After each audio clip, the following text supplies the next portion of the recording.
Hi everyone! Today, we're making a short vlog, mini vlog we call it. Ganda ng panahon. Say hi anak ko. Wave. Wave. Wave Zoran. Baby Z. Wave to our followers anak. No, sorry naman. Sorry. Ayan na nga, ang ganda ng panahon guys. Ilang araw na siya, pero malamig pa din.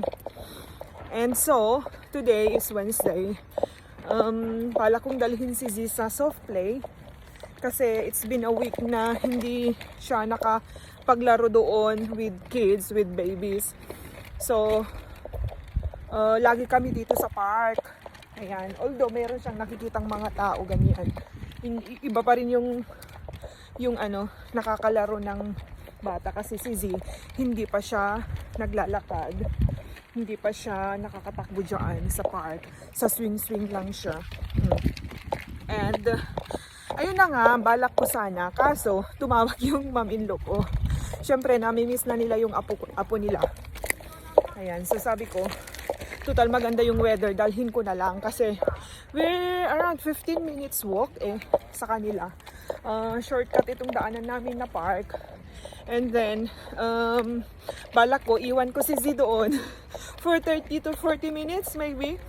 Then, alis ako nakapang-jogging costume ako. Kasi matagal na rin akong hindi dinatnan. So, kailangan siguro ng push. Kailangan ng exercise, ng jogging, or matinding walking. Kasi yung walking namin ni Z na ganito, parang Wa effect guys.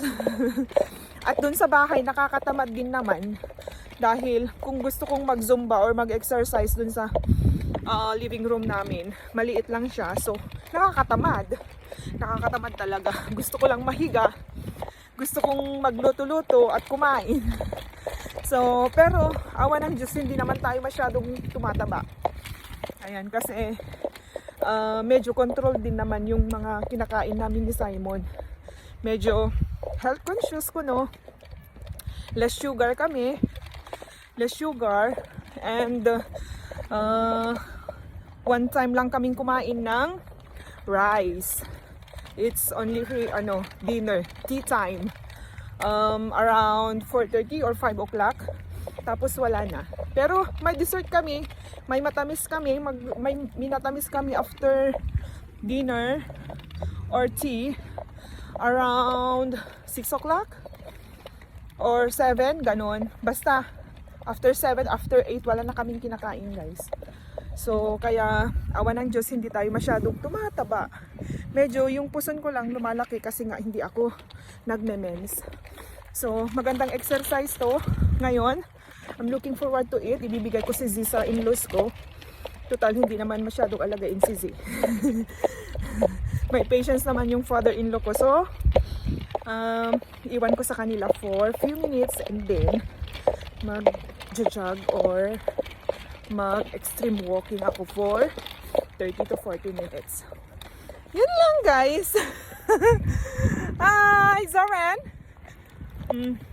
Wave anak ko, wave and bye-bye. Say bye-bye. Say bye-bye to our followers. Si ate sa likod ko, ngumingiti.